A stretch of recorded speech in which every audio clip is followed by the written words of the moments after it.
Olá pessoal, desde o primeiro vídeo a gente vem falando sobre a importância de uma boa definição da alocação dos nossos investimentos. A distribuição da nossa carteira em diversos tipos de ativos e dentro de cada um desses tipos também uma diversificação, trazendo mais segurança para a gente, minimizando os riscos e assim maximizando os ganhos que a gente pode obter com a nossa carteira de investimentos.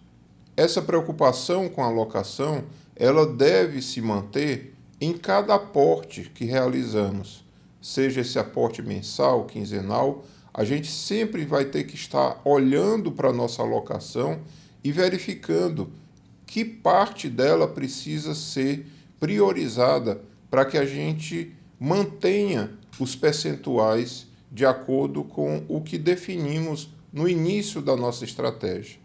E hoje eu trago para vocês uma ferramenta simples, de fácil utilização, para a gente definir a parcela do nosso aporte que vai para cada um dos tipos de ativos que compõem a nossa carteira. Essa planilha sempre aparece nos meus vídeos e algumas pessoas pediram para que eu disponibilizasse ela para uso. Eu converti a planilha originalmente em Excel para o Google Docs para facilitar o compartilhamento. Ao acessar o link que vai estar aí na descrição do vídeo, ela vai estar bloqueada para edição. Você vai precisar acessar aqui o menu Arquivo e a opção Fazer uma cópia.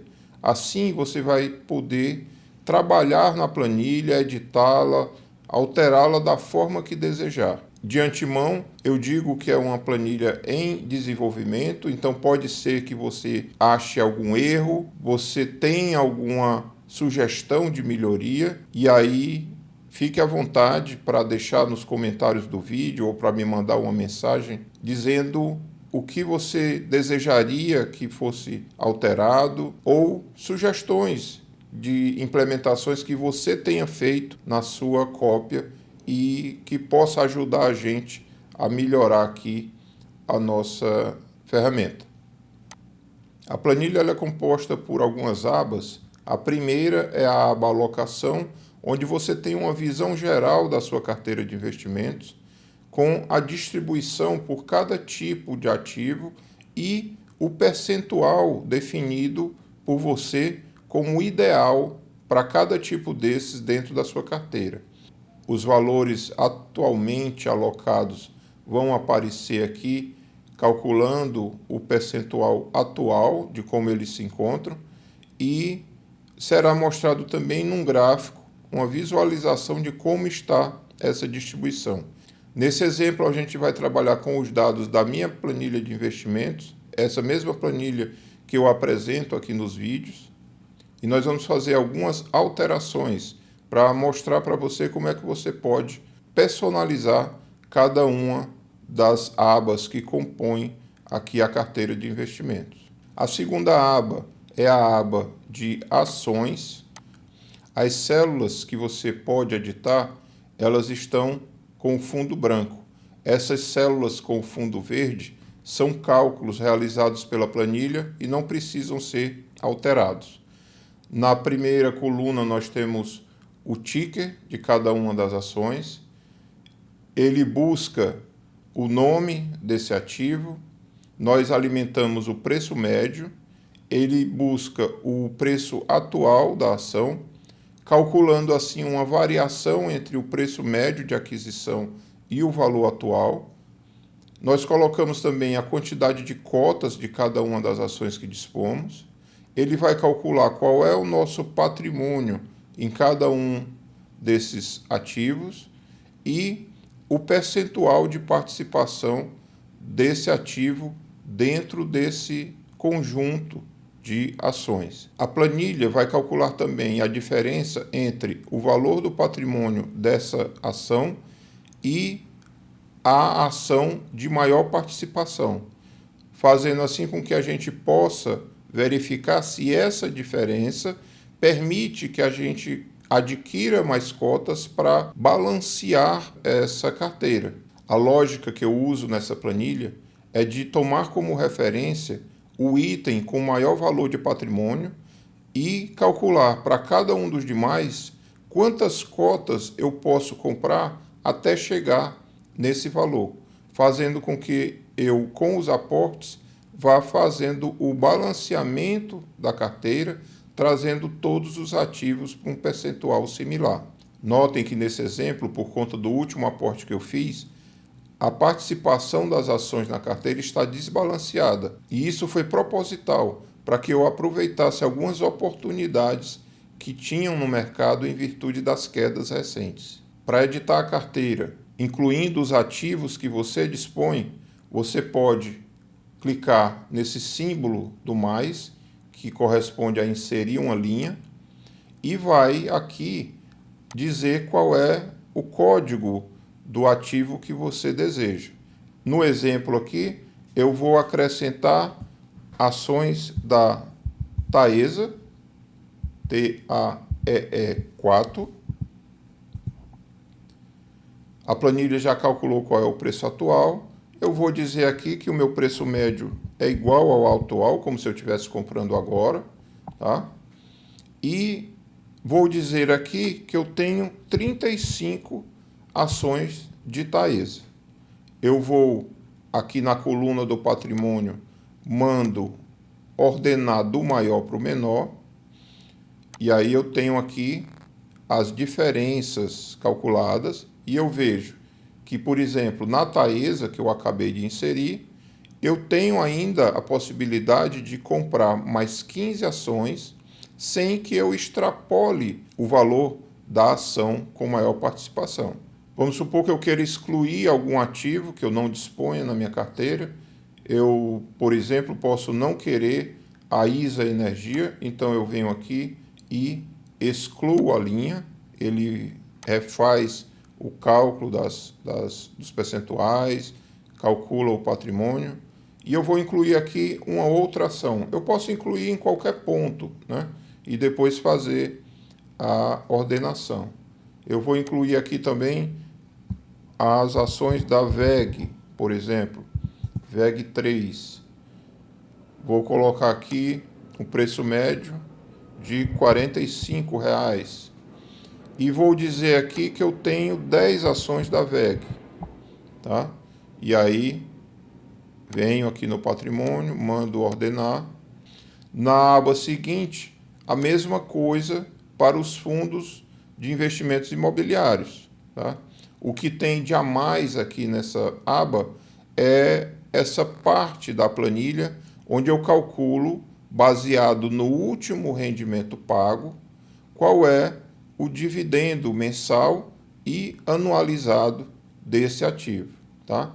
Eu calculo para cada um deles e ao final eu tenho aqui o rendimento médio dessa carteira. Então, os meus fundos imobiliários hoje me rendem 0,98% ao mês ou 12,47% ao ano.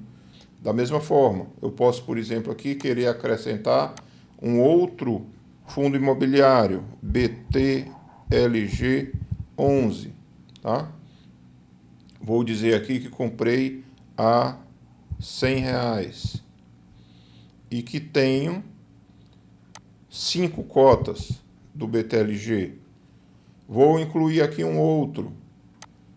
Vou incluir o SNEG 11, que é o Suno Agro. Vou dizer que paguei nele R$ 9,50 e que tenho aqui 45 cotas. Ordeno o patrimônio do maior para o menor.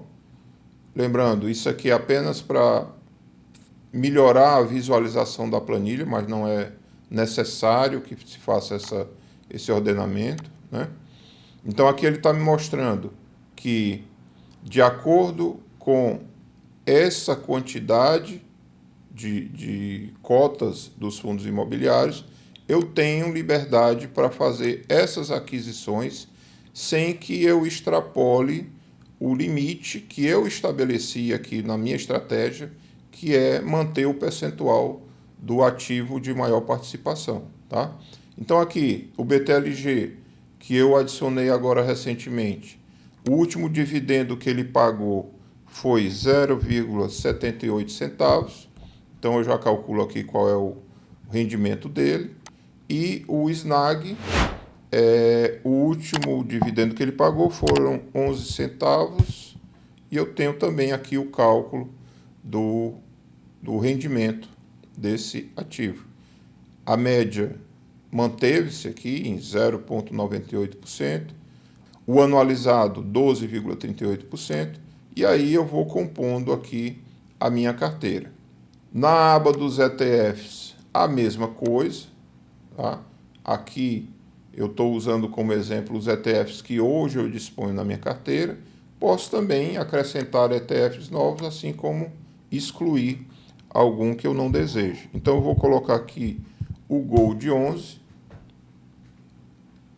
que é um ETF baseado no ouro. Vou dizer aqui que eu comprei ele a R$20 e que eu tenho 15 cotas de Gold 11. E na última aba nós temos as criptomoedas. E aí nesse caso, a planilha do Google trata um pouco diferente. Ela não considera como as ações, os fundos ou os ETFs.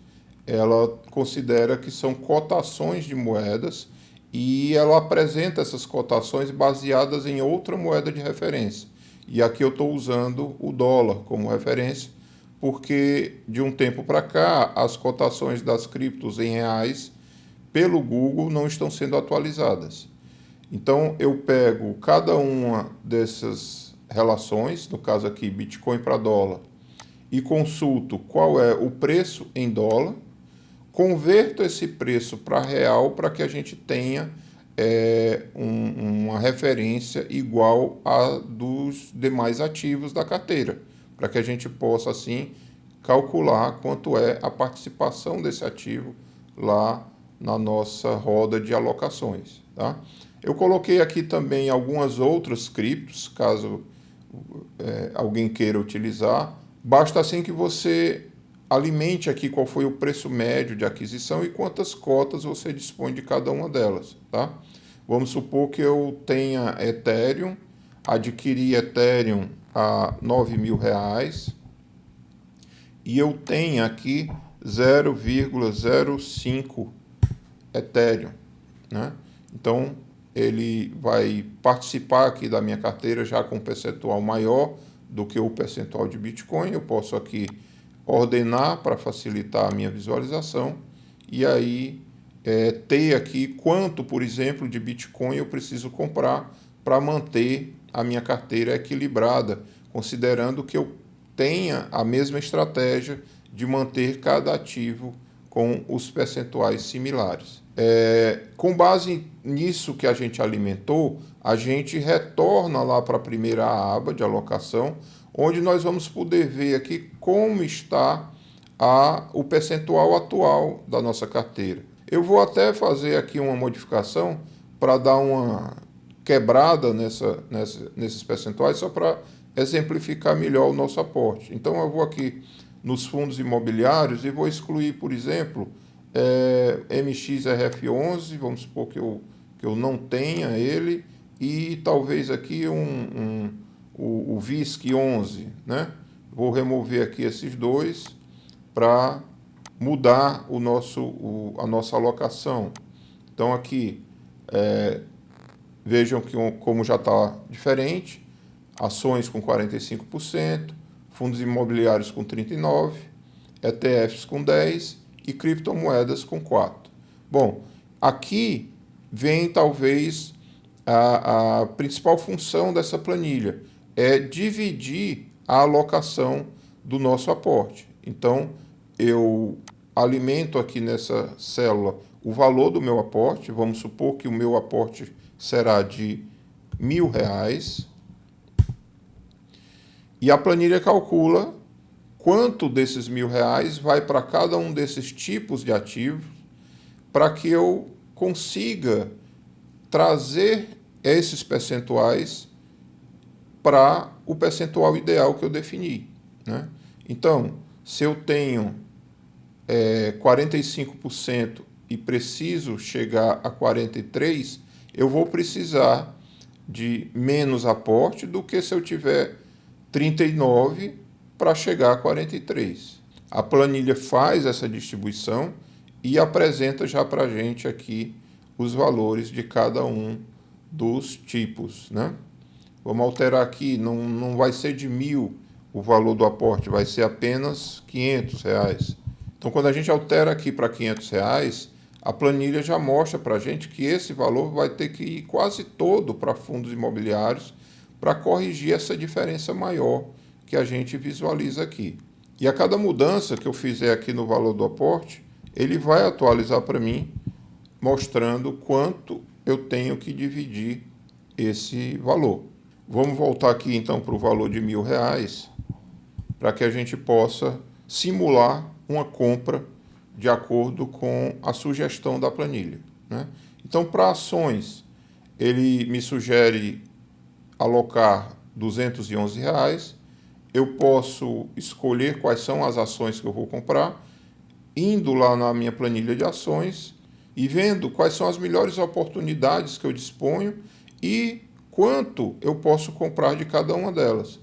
Por exemplo, se eu for comprar ações da CSMG 3, eu posso chegar a comprar 9 ações. Então, lá na minha tabela, eu boto CSMG 3, vou comprar 9 ações, e aí eu vejo que dos R$ 211 eu já aloquei aqui 180, restando para mim aí mais aproximadamente R$ 31 para comprar. Eu posso comprar também CEMIG 4. Vou lá e coloco aqui CEMIG 4. Ela custa R$ 10, então dá para eu comprar 3. Então, com essas duas ações, eu já gastei aqui os 211 que ele me sugeriu. Então, eu vou agora para os fundos imobiliários. E aqui nos fundos imobiliários, eu posso comprar, por exemplo, HGLG 11. HGLG 11. A cota custa 155. Vamos supor que eu compre 4 cotas. Eu vou gastar R$ 600 em HGLG 11. Posso também comprar SNEC 11. Dos 757, eu já aloquei 623. Então, eu posso alocar ainda mais 130, 135 aproximadamente. Então, eu vou botar aqui 20 para ver quanto é que dá. Passou. Vou botar 15. Passou ainda um pouco. 14. 133. Fiquei ainda com o saldo de R$ 31,48, que é o que a planilha está me indicando aproximadamente para alocar em ETFs. E aí lá nos ETFs eu posso querer comprar China 11, que custa R$ 7. Eu posso comprar então 4 China 11. Assim eu posso definir a minha lista de compras baseada na divisão sugerida pela planilha, mantendo assim os meus percentuais próximos aos percentuais ideais que eu defini. Lembrando que você deve alterar aqui nessa coluna os percentuais ideais de acordo com o que você definiu para a sua estratégia e não apenas copiar os percentuais que eu estou colocando aqui como exemplo. Inclusive, nenhum desses ativos são sugestões reais de investimento. Eles estão aqui apenas para exemplificar o uso da planilha e você deve, quando for definir as suas compras, analisar cada um deles de acordo com as suas necessidades e com o que você entende ser melhor para a sua carteira. Eu fico, então, à disposição de vocês para tirar qualquer dúvida ou, quem sabe, implementar melhorias que vocês possam sugerir ou que vocês mesmos possam desenvolver e compartilhar conosco para acrescentar aqui na planilha do canal. Um grande abraço e até o próximo vídeo.